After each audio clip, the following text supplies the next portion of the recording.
केली होती की रामाळा तलाव परिसरामध्ये एक अपार्टमेंट आहे त्या ठिकाणी जे महिला आहेत त्या महिलांकडून देह विक्रीचा व्यवसाय करून घेत असल्याबाबतची माहिती होती.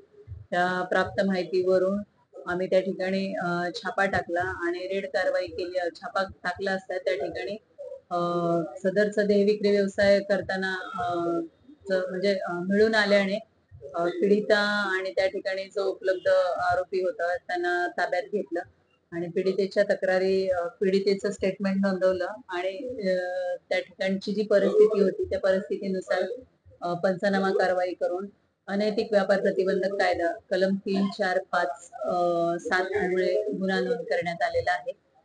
यात